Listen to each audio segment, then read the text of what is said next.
전능하신 하나님 아버지 감사합니다. 오늘도 시편 43편부터 66편까지 성경 퀴즈 해설 강의를 하게 하시니 감사드립니다. 하나님, 우리가 날마다 하나님 말씀을 가까이 할 수 있게 도와주시고 우리가 하나님의 뜻을 깨닫는 귀한 시간 되게 도와주시옵소서. 하나님의 뜻을 깨달을수록 하나님의 뜻대로 살아가기 위하여 또한 다짐할 수 있게 하옵소서. 무엇보다도 겸손하게 되기를 소망하며 예수 그리스도 이름으로 기도합니다. 아멘. 네. 시편 강의, 시편 다 읽어보셨나요? 지난주에 이제 성경 본문인데, 저 어렸을 때 이런 경험이 있었던 것 같아요. 그러니까, 일주일 동안에 성경책을 누가 많이 읽어오나, 그거를 이제 경쟁이 붙은 거예요. 중학교 때. 그래가지고 제가 매주 시편을 읽어갔던 기억이 있던 것 같습니다. 시편이 한 편 한 편 이제 짧으니까 물론 119편까지 긴 것도 있지만, 117편 2절이면은 한 장 읽은 걸로 칠 수 있어가지고, 중학교 때 친구들이 100장, 200장씩 읽었던 그런 기억이, 네, 있긴 있습니다.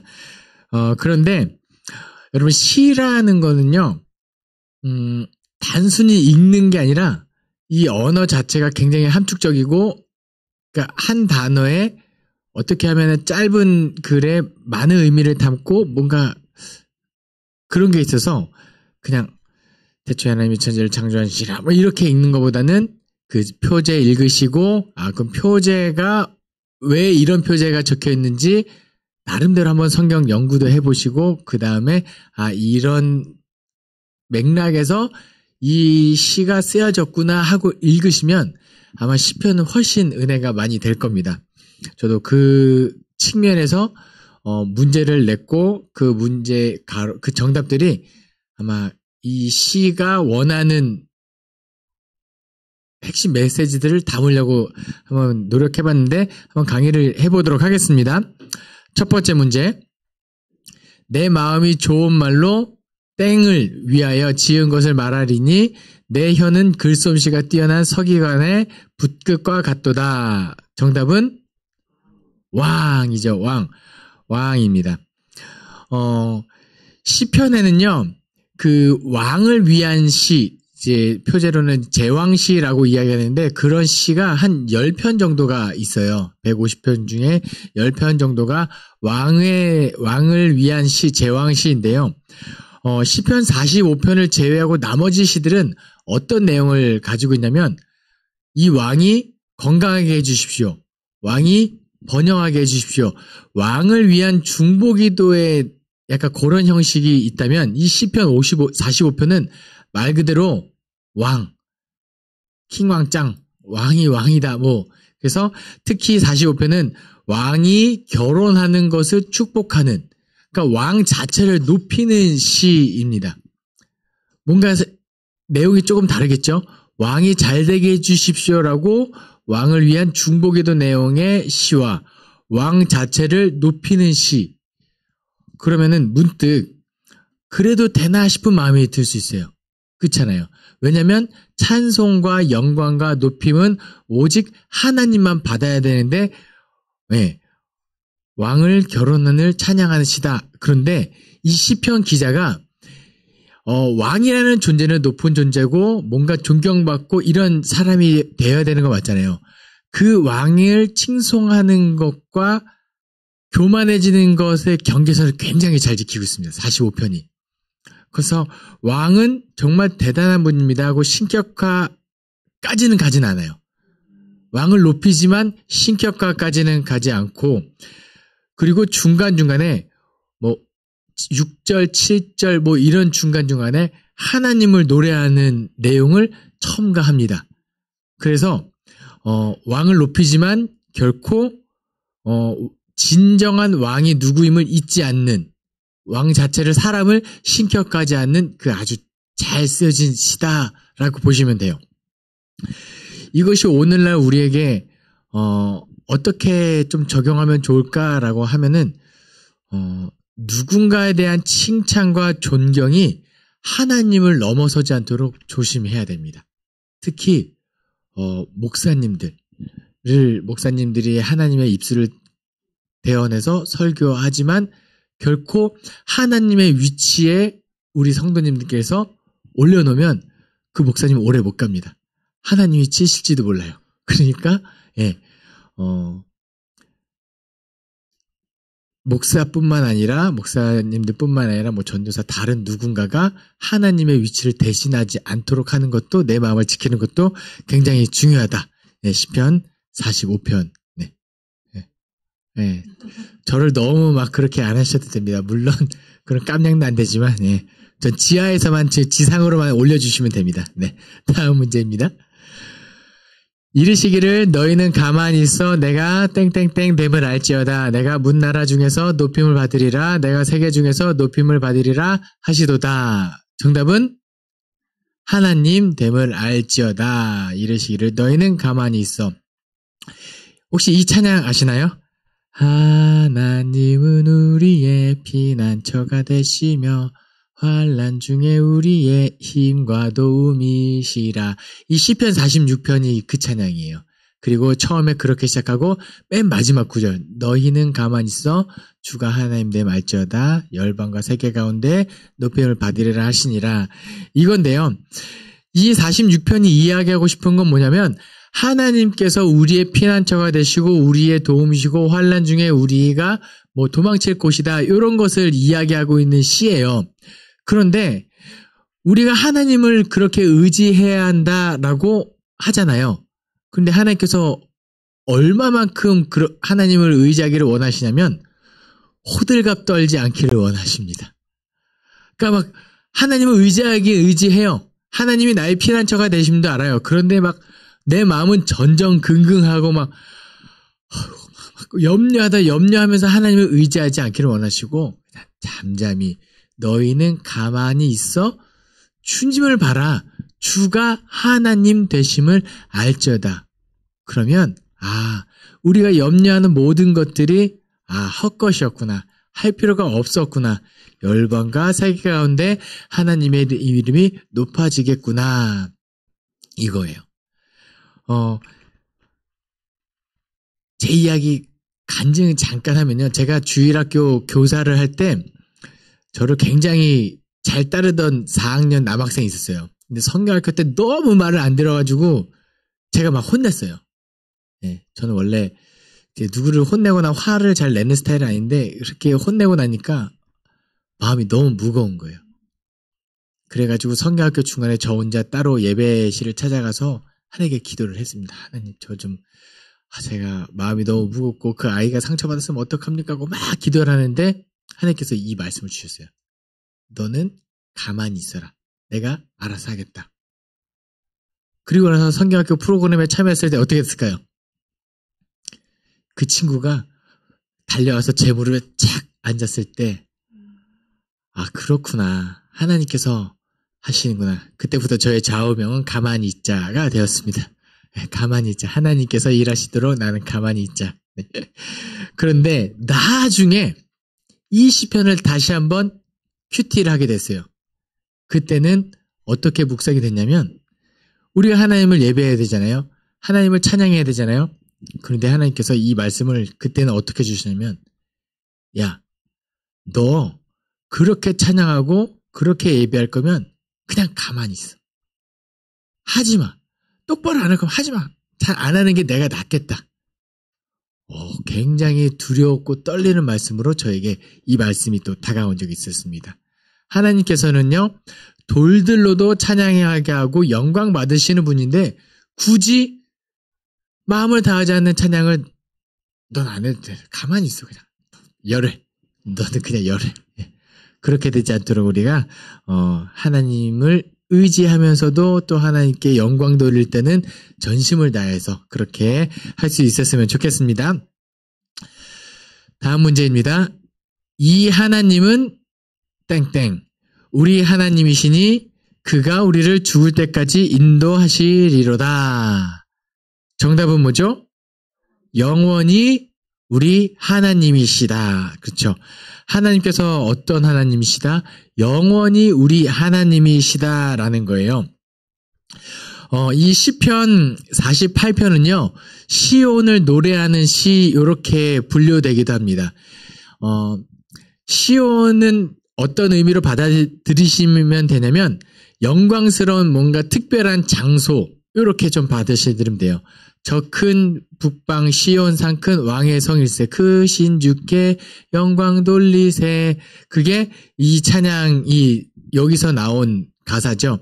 그러니까 저 멀리 하나님이 계신 곳을 향하여 하나님이 계신 곳을 내가 갈 수 없지만 마음으로 사모하고 그 시온을 노래하는. 그런데 정작 그 땅을 노래하는 거냐?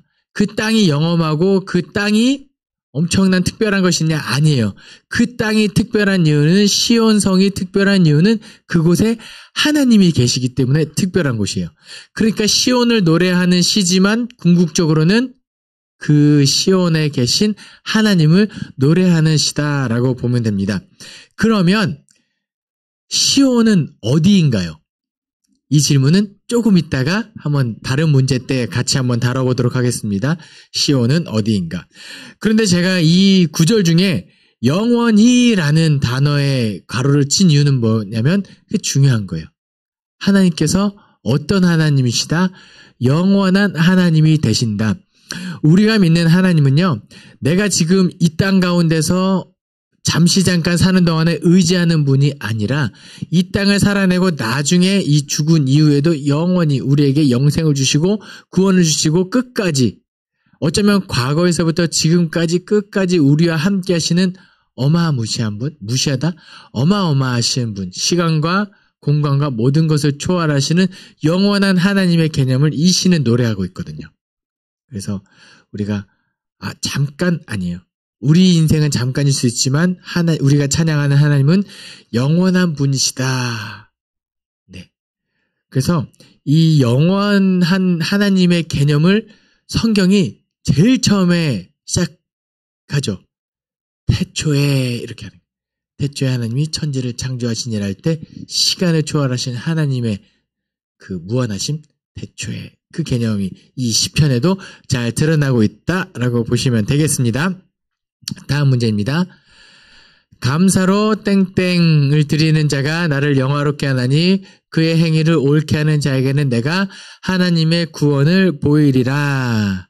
아멘. 정답은 뭐죠? 제사입니다. 그래서 이 찬양이죠. 감사로 제사 드리는 자가 하나님을 영화롭게 하나니. 이 찬양 모르시나요? 그 행위를 옳게. 네. 시편 묵상할 때 이미 우리가 들었던 찬양의 가사 여기서 왔구나. 이거 찾는 것도 굉장히 좀 좋은 걸 한번 불러봤습니다. 우리가 하나님의 백성임 그리고 그리스도인임을 어떻게 알 수 있을까요? 내가 하나님을 믿는 사람이다 라는 것을 어떻게 알 수 있을까요? 성령을 통해서 성령이 깨닫게 하심으로. 네, 맞아요. 또 그러면은 다른 사람이 내가 하나님을 믿는 사람이다라는 것을 어떻게 알 수 있을까요? 교회에 간다. 그렇죠. 우리가 교회 왜 가죠? 예배드리러. 그렇죠. 제사하러 가는 거예요. 그러니까 내가 하나님께 예배하고 이 구약 성경의 기록이라고 하면 제사 드리는 그 행위를 통해서 내가 하나님을 믿는 사람이다라는 것을 증명할 수 있는 거예요. 그런데 그 행위 자체가 내가 하나님을 믿는 사람이라는 것을 증거해 주느냐? 또 그것도 아니에요. 왜냐? 교회는 갑니다. 제사는 드립니다.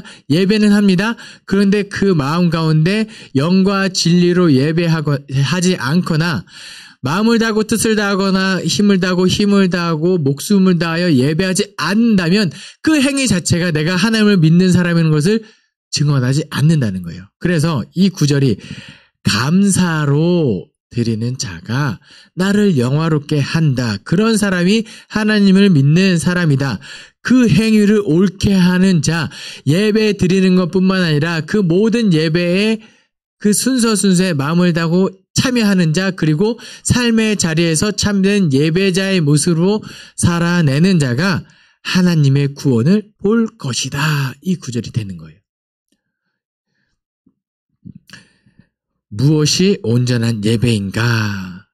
그래서요, 이 시편 50편을 가만히 잘 보면요, 우리가 때로는 그 의식 자체로 예배를 때우는 마음이 절대 들어서는 안 돼요. 그러니까 하나님 얼마면 됩니까? 제가 헌금 많이 할게요. 이런 마음은 옳지 않은 거죠. 왜요? 시편 50편 10절, 11절, 12절에 이렇게 기록되어 있습니다. 이는 산림의 짐승들과 무산의 가축이 다 내 것이며 산의 모든 새들도 내가 아는 것이며 들의 짐승도 내 것이미로다. 내가 가령 주려는 내게 이르지 아니할 것은 세계와 거기 충만한 것이 다 내 것이미로다. 야, 세상의 모든 것이 내 것인데 주머니에서 그거 갖고 와서 그거 아니라는 거죠. 하나님께서 나의 예배를 받으실 때 진짜 감사한 마음을 가지고 예배해야 돼요.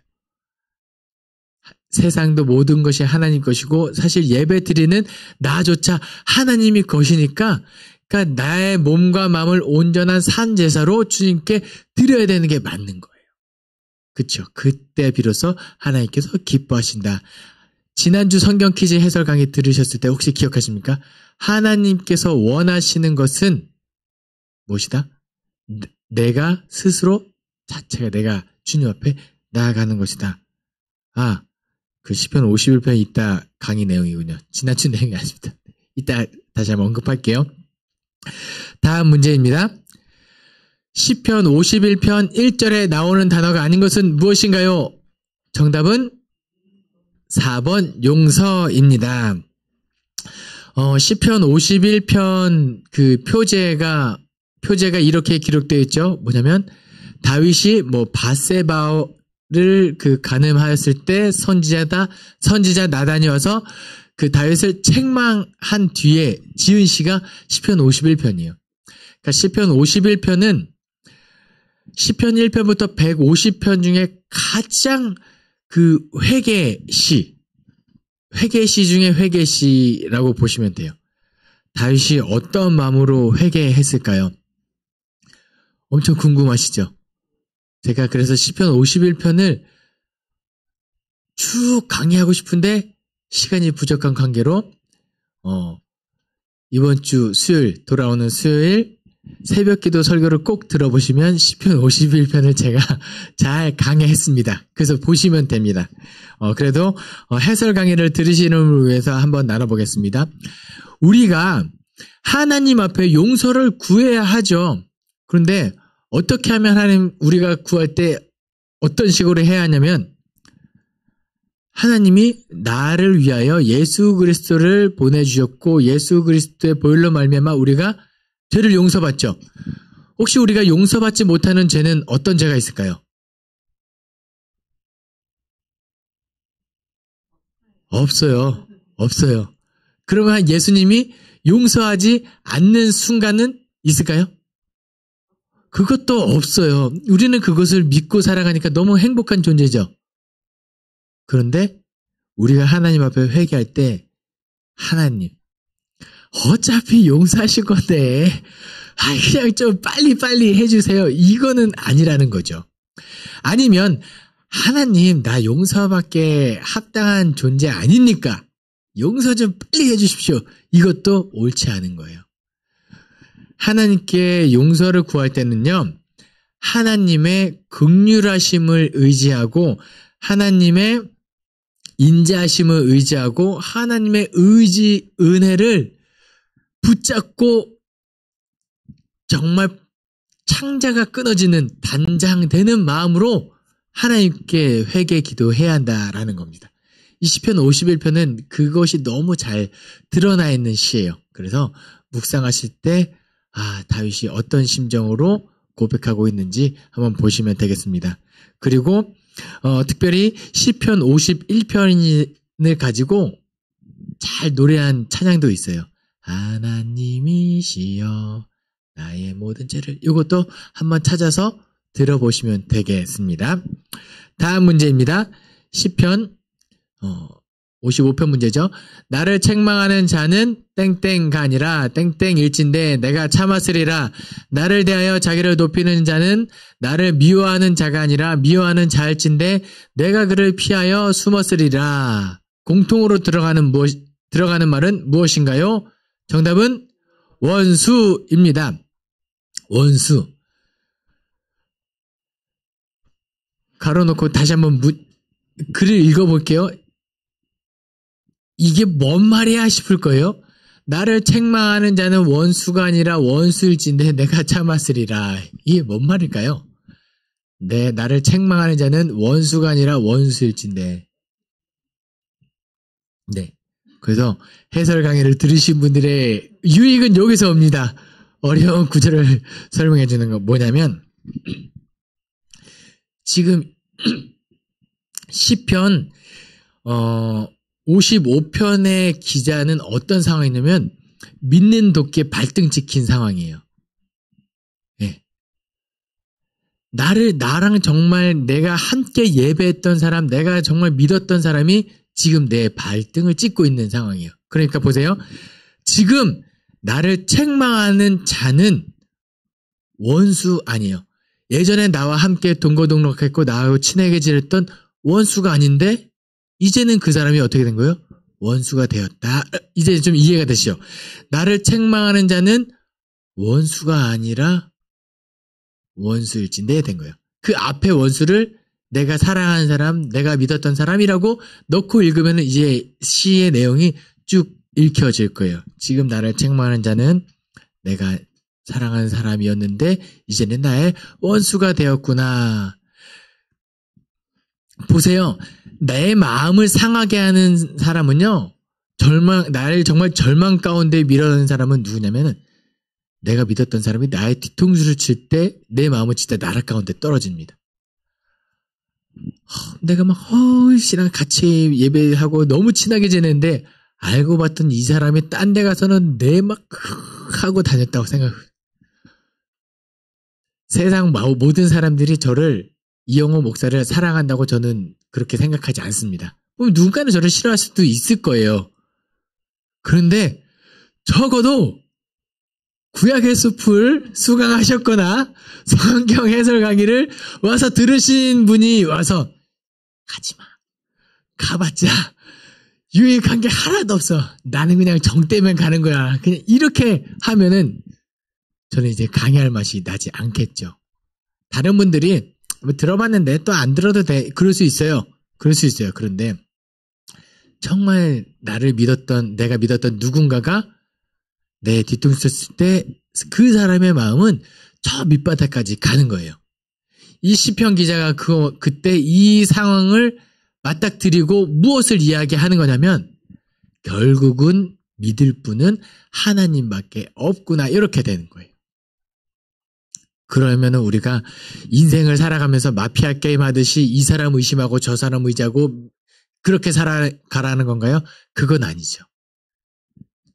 믿어주고 사랑하고 이렇게 되는 거예요. 예전에 제가 저희 부모님께 거짓말을 한 적이 있죠. 다 있죠. 몰랐을까요? 저희 부모님께서 아는 거예요. 근데 사랑하고 믿어주고 그 관계성을 가지고 우리가 살아가야 한다는 거. 하지만 이 시편의 기자가 이야기한 것처럼 정말 내가 믿었던 사람조차 나를 배신할 수 있고 나의 마음을 아프게 할 수도 있구나. 거기서 좌절하면 안 되고 우리가 어디로 나아가야 된다? 궁극적으로 의지할 하나님 그 한 분을 믿고 우리가 이 땅을 살아가야겠구나 라고 되는 겁니다. 다음 문제입니다. 하나님이여 내가 주께 소원함이 있사온즉 내가 땡땡을 주께 드리리니. 정답은 뭐죠? 감사제를 드린다 이거죠. 하나님이여 내가 주께 소원함이 있사온즉. 이것도 마찬가지로 이 시편 56편을 쭉 읽다 보면은요. 이 다윗 생애의 시편이거든요.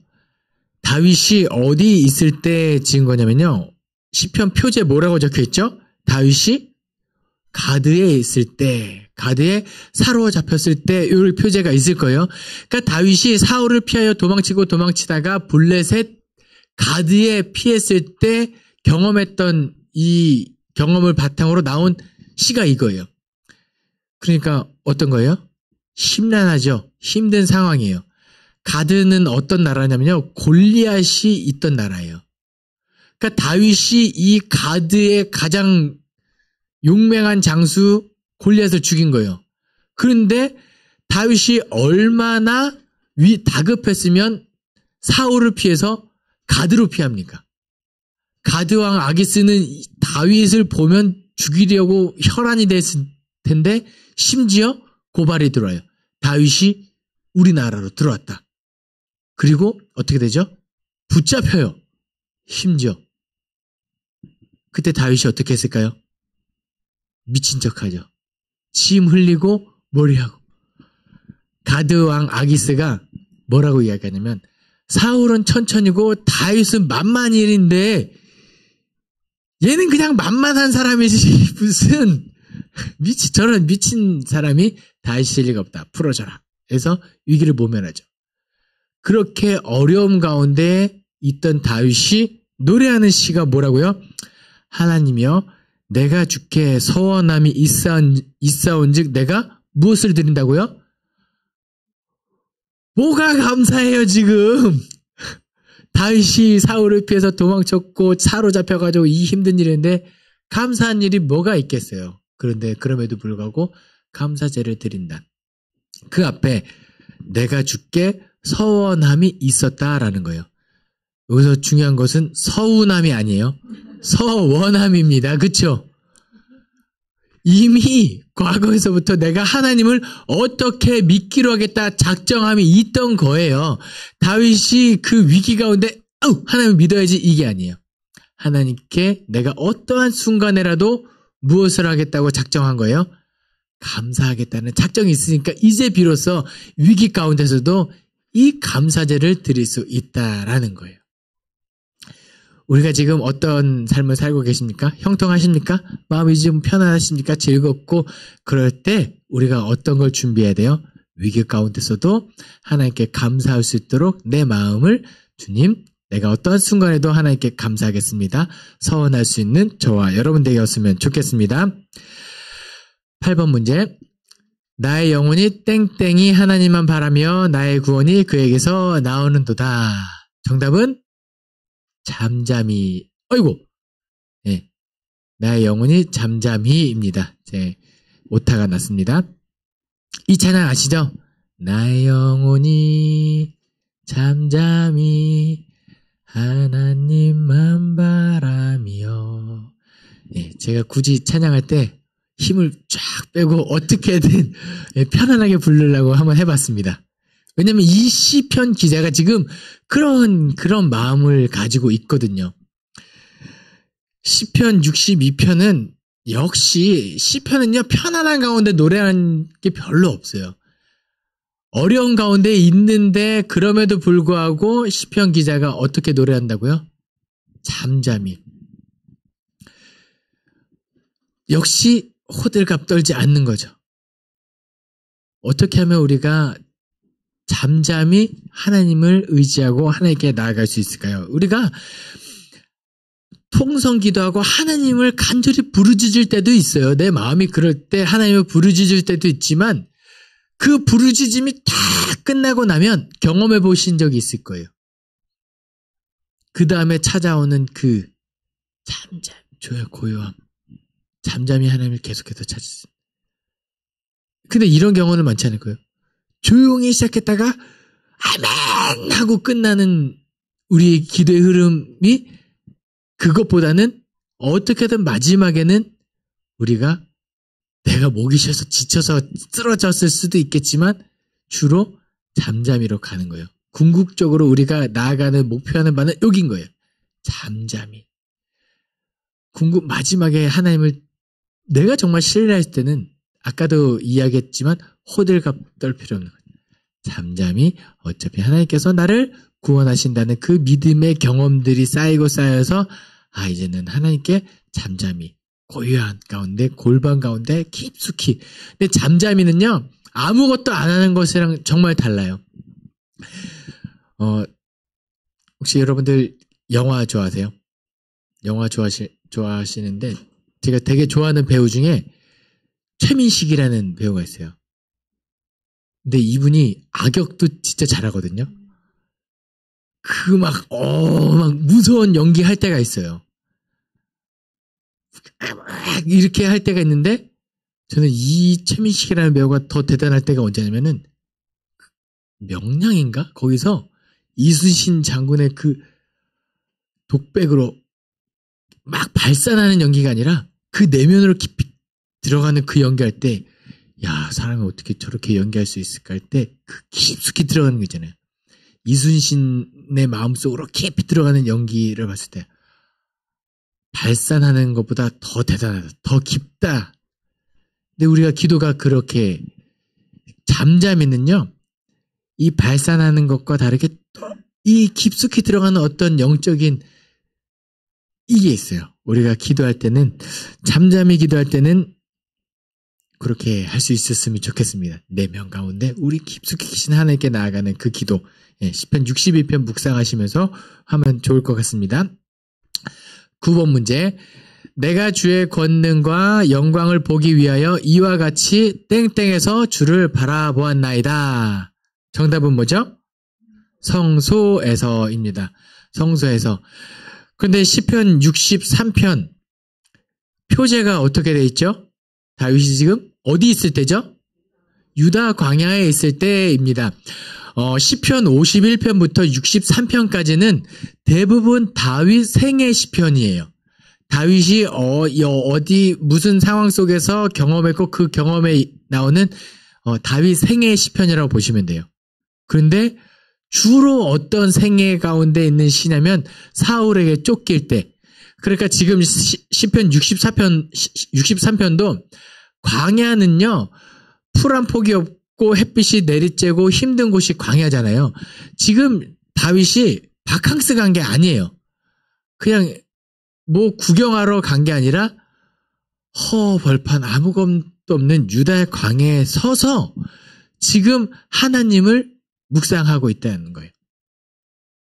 광야는 그런 곳이에요. 그렇죠. 우리가 알고 있는 광야는. 그런데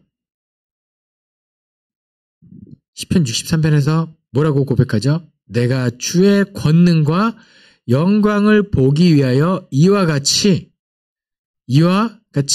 성소에서 주를 바라보았나이다 이야기합니다. 그러니까 지금 다윗이 서 있는 곳은 광야인데 그곳을 뭐라고 표현하고 있어요? 성소라고 표현하고 있어요. 놀라운 고백이죠. 힘들지만 그곳에 지금 누가 함께하기 때문에 성소가 되는 거죠? 하나님이 되는 거예요. 그 앞에 제가 어디가 시온이냐라고 물었죠. 나중에 이야기한다고 한 부분이 이거예요. 어디가 시온이냐면 하나님이 계신 곳이 시온이에요. 그 시편에서는 저 북방에 있는 그 북쪽에 있는 이거는 방향을 이야기하는 것이 아니라 그 의미적으로 북쪽에 있는 내가 있던 곳에서 바라보고 있는 북쪽이 시온이었기 때문에 시편 기자가 이야기한 거예요. 하나님이 계신 그곳을 바라봤을 때 거기에 하나님이 계시기 때문에 시온이 되는 거예요. 유다 광야에 하나님이 계시면 거기가 성소가 되고 시온이 되는 거예요. 그럼 이제 그 하나님께서 내 마음속에 들어오시면 내 마음이 시온이고 성소이고 거룩한 성전이 된다라는 겁니다. 그럼 우리는 무엇을 하면 될까요? 청소하시면 됩니다. 청소. 내 마음속에 하나님이 들어오실 수 있도록 깨끗이 씻어내고 맞아야 준비하고 해야죠. 더러워가지고 야 거기 안 간다 내 딴 데 가지 뭐 이러지 않도록 우리 하나님 우리 성소가 될 수 있도록 청소하시면 됩니다. 다음 문제입니다. 10번 문제. 하나님이여 주께서 우리를 시험하시되 우리를 단련하시기를 땡을 단련함과 같이 하셨으며 정답은 뭐죠? 은입니다. 은이죠. 이 시편 66편도요. 66편은 약간 하나님께서 우리를 어떻게 단련하시는가입니다. 재밌는 것은 보시면 시편 63편도 66편도 지금 다윗이 지은 시라고 혹시 적혀 있나요? 표제를 보시면? 아니죠. 네?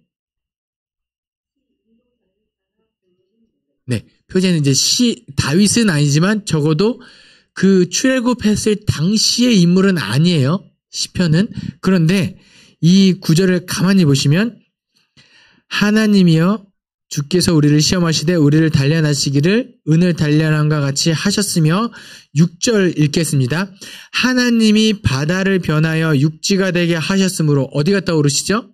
홍해가 떠오르시면 좋아요. 무리가 걸어서 강을 건너고 요단강을 떠올리시면 좋습니다. 우리가 거기서 주로 말미암아 기뻐하였도다라고 해요. 분명히 사건은 과거의 사건이죠. 홍해바다 사건, 요단강 사건인데 우리가 거기서 주로 말미암아 기뻐하였도다라고 이야기해요. 사건은 과거 사건인데 시편 66편의 기자는 뭐라고요? 우리가라고 해요. 어쩌면 내가라고 이야기하는 거죠. 과거의 신앙 경험이 과거의 성경의 사건들이 오늘날 우리의 사건이 되고 우리의 신앙 경험이 될 수 있는 이유는 뭐죠? 그때 계셨던 하나님이 여전히 지금도 살아서 우리와 역사하시기 때문에 그때 신앙의 경험이 성경에 기록된 신앙 경험이 우리의 믿음의 고백이 될 수 있는 겁니다. 놀랍죠? 어쩌면 저 앞에 아까 제가 설명했던 영원히의 개념이 여기서도 이야기될 수 있는 거죠. 그런데요, 이 시편 기자가 이야기하고 있는 것은 뭐냐면 하나님께서 우리를 시험하시되 우리를 단련하시기 위하여 무엇을 단련한 같이 은을 단련하기 위하여. 은을 어떻게 하면은 깨끗한 순전한 은을 만들 수 있죠? 풀무불에 넣어서 불순물을 다 태워버리고 나오고 다시 땅땅땅 치고 했을 때 순전한 은이 되는 거예요. 은 입장에서는 우리 한번 은의 한번 심상으로 지금 집게를 가지고 딱 잡습니다. 와이씨, 나 지금 뭐 하려고 지금. 그리고 나서 풀무불에 다가가면 다가갈수록 와, 뜨거워. 안 들어가고 싶을 거예요, 은은. 나한테 유익한 게 뭐가 있다고 너나 좋지, 뭐 이랬어요. 그쵸. 근데 풀무불에 들어갔다 나왔을 때. 하나님이 우리를 그렇게 단련하기를 원하신다는 거예요. 순전하게. 정말 거룩한 하나님 앞에 설 수 있기 위해서는 우리가 온전히 거룩하게 되기를 하나님께서는 원하시고 계시다. 네, 그렇죠. 그런데요, 나중에 가면요, 그 구약 성경 이사야에 가면 또 이런 심상이 나와요. 하나님께서 은혜의 불순물을 제하여 버리기 위하여 하나님께서 이방 민족의 손을 쳐서 너희를 이렇게 심판했다. 하나님 심판은 그런 의미가 있다라고 이야기해요. 근데 예레미야에 가서는 하나님께서 이사야 때처럼 그렇게 하려고 보니까 은혜 불순물이 너무 많아요. 은 99%의 불순물 1%가 돼야 풀무불에 넣어서 1%를 제하여버리는데 불순물 99%의 은이 0.01%면 그 은은 그냥 버립니다. 예레미야 때는 그래서 내버린 은이다라는 표현이 있어요. 또 슬픈 거죠. 하나님께서 우리를 단련하실 때 풀무불에 넣는다? 고통스러운 사건도 맞지만 여전히 우리에게 기회가 있는 것도 의미하는 거예요. 그러니까 우리가 최소한 인간이라 나약해서 죄를 지을 수 있지만 어디까지요? 풀무불에 들어갈 정도까지만 타락하셔야 된다. 타락을 제가 권장하는 게 절대 아니죠. 타락해도 된다라는 게 아니에요. 최소한 그 하나님 앞에 양심을 가지고 연약하더라도 주님께 돌아갈 수 있는 여지는 꼭 반드시 우리가 가지고 살아가야 한다는 것을 말씀드리도록 하겠습니다. 시편 이렇게 1번부터 10번까지 문제를 쭉 풀어보니까 또 참 좋죠. 예, 시는요 참 감격스러운 부분들이 많아요. 그래서 여러분들께서 다루지 않은 시편 43편부터 66편 중에 다루지 않은 부분들도 표제를 한번 읽어보시고 어떤 내용인지 잘 묵상하실 수 있으면 좋겠습니다. 그럼 기도하겠습니다. 사랑이 많으신 하나님 아버지 감사합니다. 오늘도 오늘 말씀을 통하여 하나님의 마음을 깨닫게 하시니 감사드립니다. 이 감격스러운 마음을 가지고 한 주를 살아갈 수 있게 도와주시고 하나님과 동행할 수 있는 그리스도인 되게 도와주시옵소서. 고난 가운데도 함께 하실 주님을 의지할 줄 믿사오며 예수 그리스도 이름으로 기도합니다. 아멘.